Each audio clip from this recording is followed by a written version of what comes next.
Yes, bakunzi ba Kigali Lion News rero katwongere tubifurize kuguma kugubwa neza amanywa meza aho muri hose. Birumvikana rero nyamuneka tugiye kuba twinjira ku kibuga cy'imirwano tugenda tubapedetinga tubabwira uko situation ihagaze, dore yuko nyamuneka rwose ibintu bikomeje kugenda biba ibindi bindi.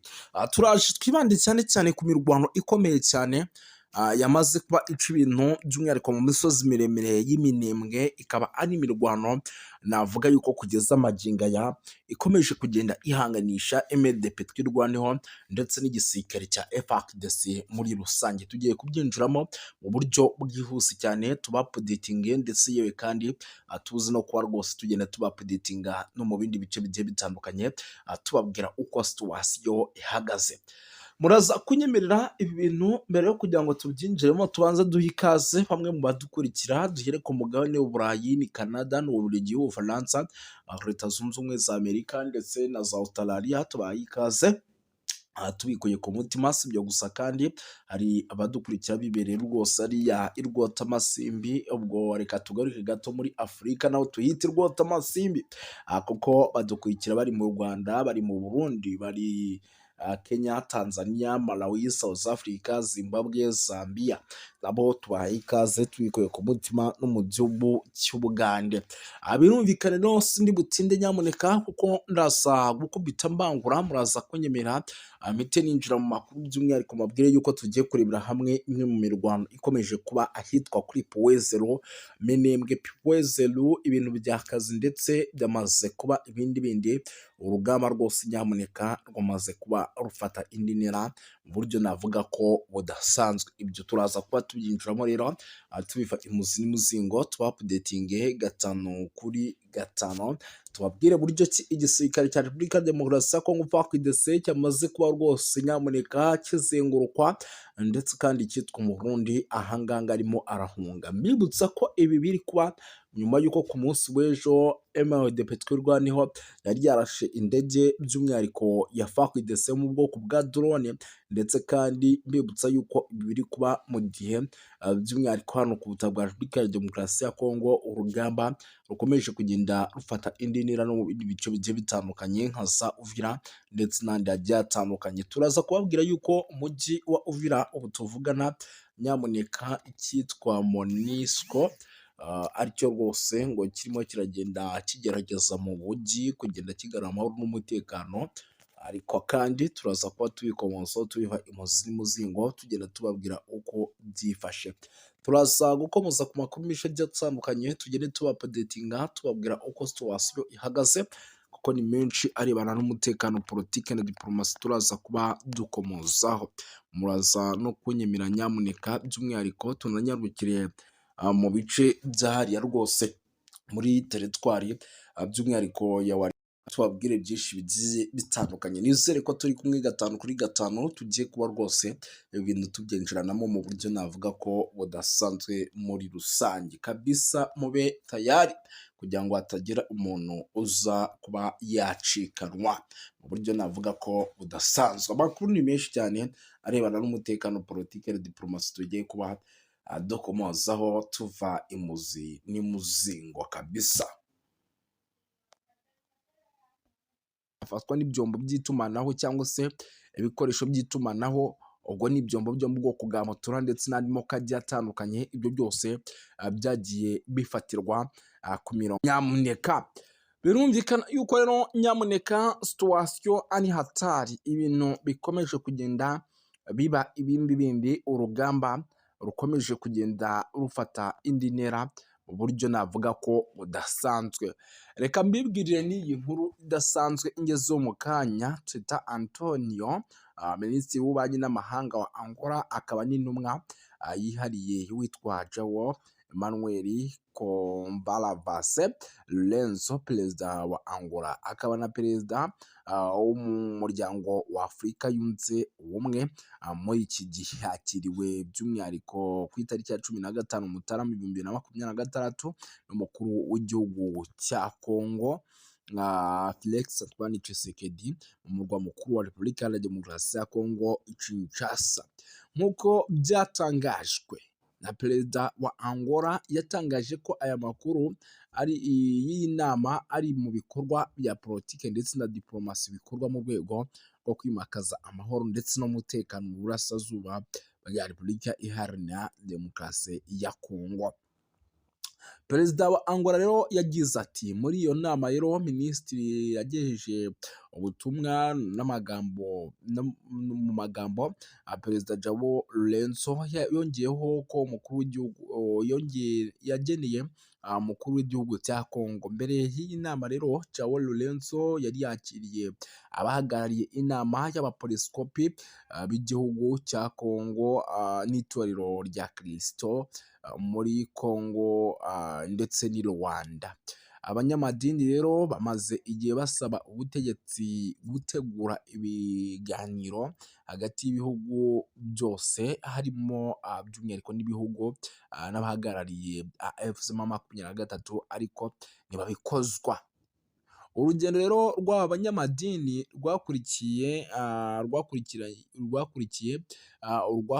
rwakozwe na Tshisekedi inshuro ebyiri mu cyumweru kimwe Rwanda, aho yasaga nk'aho yongera kugiranira icyizere nyuma yo kutagerwa n'izindi nzira za diplomasi, akagira icyizere witwa Joao Lourenço.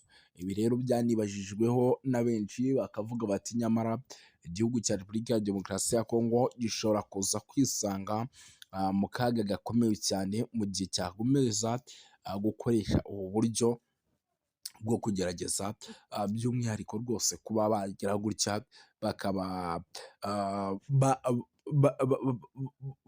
bajya mu nzira z'ibiganiro, mu gihe n'ubundi hari inzira z'ibiganiro tuzi neza yuko zari zimbanije kandi zirimo zirakorwa ku rwego rwo hejuru. Muri raporo rero yasohotse mu ntangiriro z'icyumweru, umuryango uharanira uburenganzira bwa muntu HRW uravuga ko abagize imitwe nibura 5 yitwaje intwaro ndetse n'ingabo za leta ya Congo FARDC bakoze ihohoterwa rishingiye ku gitsina mu burasirazuba bwa Repubulika ya Demokarasi ya Kongo.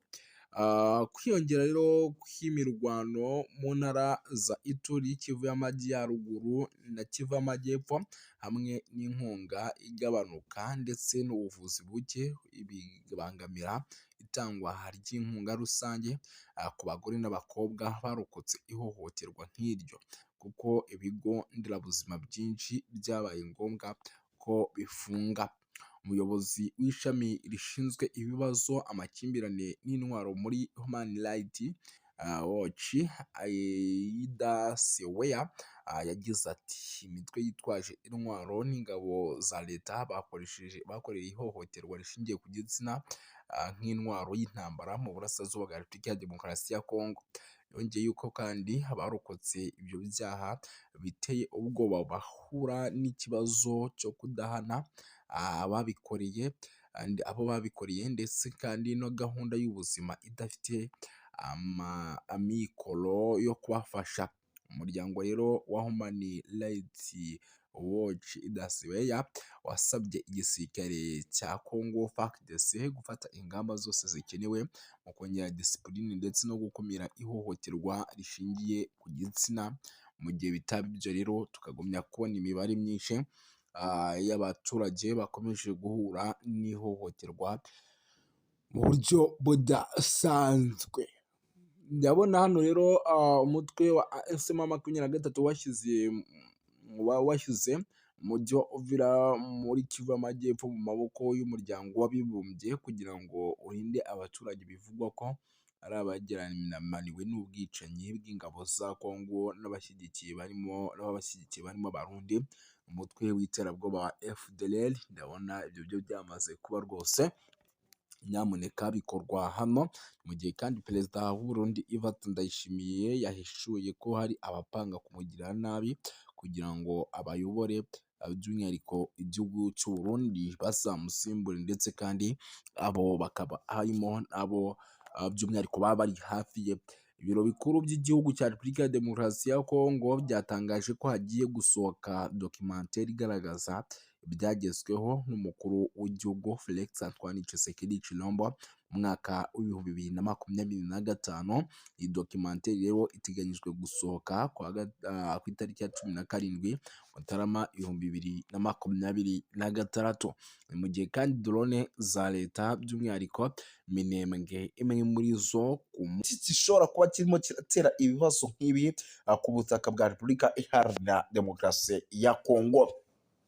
Umujyi wa Uvira rero murabizi ko igisirikare cya M23 cyari kimaze iminsi kiri kuvamo. Ubu tuvugana rero amakuru namaze kwakira nuko nyuma yuko igisirikare cya M23 cyari kimaze iminsi kiri kuva mu mujyi wa Uvira cyamaze kuba kizanamo abo bita polisi. Murabizi ko M23 ifite polisi yayo, ariko amakuru nanone akavuga ko ngo ibi bikorwa byo kuzanamo polisi ari mu buryo bwo kugira ngo icyitwa umutekano ndetse n'amahoro bikomeze kuboneka by'umwihariko hano muri ibi bice bya Uvira, kuko ni ibice navuga ko mu gihe n'ubundi M23 ishobora kuza kuba ishizemo neza nk'uko birimo biragenda bigaragara, bishobora kuza kwibasirwa n'ubundi n'icyitwa Barundi ndetse na FDLR zikaba zakongera kugaruka mu mujyi wa Uvira, kuko n'ubundi zaba zibona neza ko nta kintu na kimwe by'umwihariko cyakozwe, kuko ni umujyi kugeza amagingo ya igihugu cy'u Burundi gishaka, ukaba umujyi igihugu cya Repubulika ya Demokarasi ya Kongo gishaka.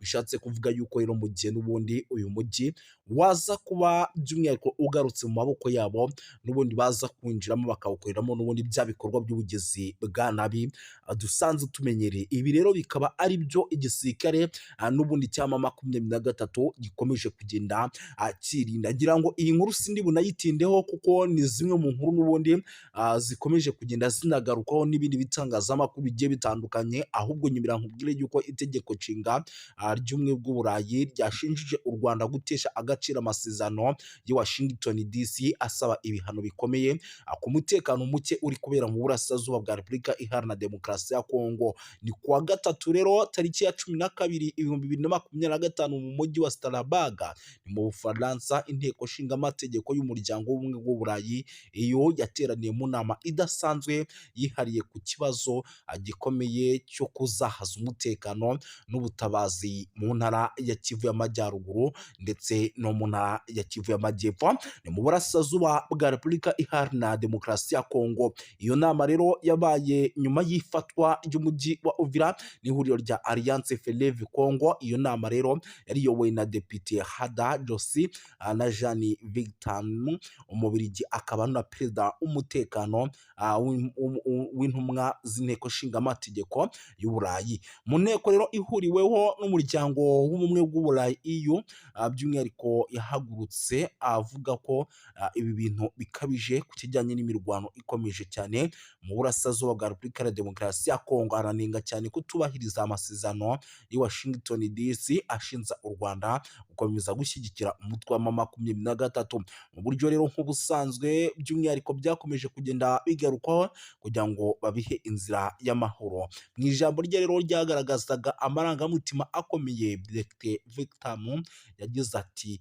birababaje kongera guhamagaza inama ku kibazo gikomeje guteza ibibazo, gikomeje kugenda kirushaho kuba kibi cyane mu burasirazuba bwa Repubulika Iharanira Demokarasi ya Kongo. Nubwo amasezerano ya Washington DC yarushijeho gukaza umurego mu minsi ishize, umujyi wa Uvira wigaruriwe n'umutwe wa AFC M23. Ibi byateye impungenge zikomeye ku mutekano by'umwihariko mu karere kose muri rusange. Yongeyeho yuko kandi raporo zitandukanye zigaragaza ko ikoreshwa ry'indege zitagira abadorove bita drone mu bikorwa bya gisirikare. AFC M23 n'ababashyigikiye abakomeje by'umwihariko kuvuga yuko ibi bitero ngo nabo byabatatse bikomeye kandi bikaba ibitero byaturukaga mu gihugu cy'u Burundi. Yanashimangiye yuko kandi ibikorwa bishira akarere mu kaga ak'intambara ishobora kwaguduka hagati ku mpande zombi, anasaba umuryango w'ubumwe bw'Uburayi gukoresha ingufu za politike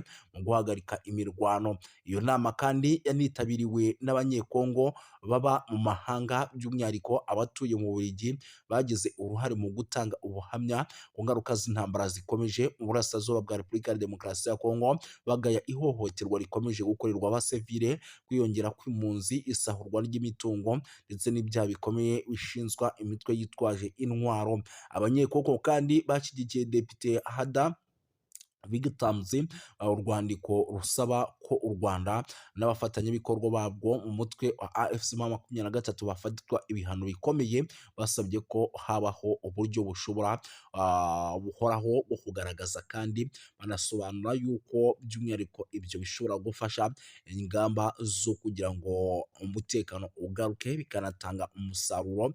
Muri urwo rwandiko kandi rwagize ruti inteko nshinga amategeko y'Uburayi ifite ububasha bukomeye bwa politiki bwo kugira ijambo rikomeye kubiri kubera mu burasirazuba bwa Repubulika ya Demokarasi ya Kongo. Ishobora gusaba kandi ko ubufatanye bwose bw'Uburayi bufite ingaruka, harimo inkunga n'ubundi bufasha, bushingirwa ku ntambwe zifatika kandi zemejwe: guhagarika imirwano, no guhagarika inkunga n'imitwe yitwaje intwaro, kohereza ibikorwa by'ubutabazi mu gihe ibyo bitubahirijwe. Icyo kintu gishobora kuba. Banasabye yuko kandi politike z'ubucuruzi n'amasezerano y'ubufatanye bw'ubumwe bw'Uburayi binengwa n'ihame ridakuka rivuga ko politike nimwe ikwiye kugira uruhare mu buryo buziguye cyane n'ubutaziguye mu guteza imbere rero mu gusaba umutungo kamere cyangwa mu gukomeza ihohoterwa bishingiye ku mahoro arambye mu burasirazuba bwa Repubulika ya Demokarasi ya Kongo adashoboka hatabayeho guca mucyo ndetse no kudahana, kurinda abasivili rero, gukurikirana abagize uruhare mu byaha bikomeye. Iki gikorwa rero cyagaragaje ubushake kwiyemeza kw'abanyekongo mu guhangana ndetse no guharanira amahoro n'umutekano mu gihugu cyabo, banasaba amahanga kurenga ku magambo bashyira mu bikorwa ingamba zihamye no guhagarika amarorerwa n'amahano bikorwa mu kwibasira abaturage mu burasirazuba bwa Repubulika Iharanira Demokarasi ya Kongo. Umujyi wa Uvira rero ifatwa nk'ibi rikomeje kugenda rigaragara nyuma y'ifatwa ry'umujyi wa Uvira. Umutekano wa Repubulika ya Demokarasi ya Kongo mu ntara wa Kivu y'Amajyepfo wakomeje kuzamba, wafashwe kandi na M23 mu gihe gito gishize, nk'uko byari byagiye bigaragara kuri rezo sosiyo zigiye zitandukanye ndetse n'amakuru yatugeraga nk'uko yabitangazaga. Mu gitutu gikomeye kandi cy'amahanga, by'umwihariko Leta Zunze Ubumwe za Amerika, umutwe wa AFC M23 watangaje ko ukuye ingabo zawo mu mujyi, unavuga ko ugiye gushyiraho amahirwe y'inzira ya politiki ndetse n'amahoro. Itangazo ryashyizweho umukono tariki ya 15 witwa Colonel Nanga, umuhuzabikorwa w'ihuriro rya Alliance Fleuve Congo, yanavuze yuko kandi icyo cyemezo kigamije kubahiriza icyifuzo cya Leta Zunze Ubumwe za Amerika nk'umwe mu bahuza ibiganiro hagati ku mpande zombi. Ibi bibaye kandi mu gihe igitutu mpuzamahanga gikomeje kwiyongera ku mutwe wa AFC M23, cyane cyane nyuma yo kwigarurira imijyi nka Goma ndetse na Bukavu ntangiriro z'umwaka. Abadepite rero b'i Burayi basabye ku mugaragaro ko u Rwanda rukura ingabo zarwo ku butaka bwa Repubulika Iharanira Demokarasi ya Kongo. Iyo myanzuro kandi ikaba ikomeze gushyira ikibazo cy'umutekano muke mu burasirazuba bwa Repubulika Iharanira Demokarasi ya Kongo. Bakavuga yuko kandi ibintu bigomba kugenda neza muri rusange. Si ibyo gusa rero, by'umwihariko amakuru yo ni menshi. Munyemerere rero tunagaruke ku zindi nkuru zikomeye, kuko ni byinshi. Impunzi zikomeje kwiyongera, ni update ingezeho, ndavuga nti nanjye reka nyibagezeho mu buryo bw'iyokansi cyane. Amakuru rero aturuka mu gace ka Katumba, ni ku mupaka wa Repubulika ya Demokarasi ya Kongo, aravuga ko impunzi zaturutse mu mujyi wa Uvira zahunze intambara n'umutekano muke, zikorerwa ihohoterwa rikabije n'inzego z'umutekano z'u Burundi. Bikavugwa ko rero bamwe mu benshi bahasize ubuzima, nk'uko byemezwa n'abatangabuhamya. Abaturage rero bahungiye i Burundi bashaka kwinjizwa mu nkambi z'impunzi cyangwa se gusubizwa muri Repubulika ya Demokarasi ya Kongo, ariko barabyangirwa. Icyo cyemezo cyateje umwuka mubi n'ubushyamirane hagati n'abapolisi bashinzwe umutekano mu bice bigiye bitandukanye by'u Burundi. Abaturage rero bavuga ko polisi y'u Burundi yakoresheje imbaraga zirenze urugero, by'umwihariko igakubita bamwe mu baturage b'impunzi mu buryo bukomeye cyane. Umwe mu bahohotewe bikabije rero binavugwa ko yakubiswe igiti mu ijosi, yahise apfira aho ngaho abandi bagakomereka. Ibi bishatse kuvuga yuko rero mu gihugu cy'u Burundi nubwo bahungiyeho bamwe, abandi bimeze neza, abandi bikaba bimeze nabi muri rusange.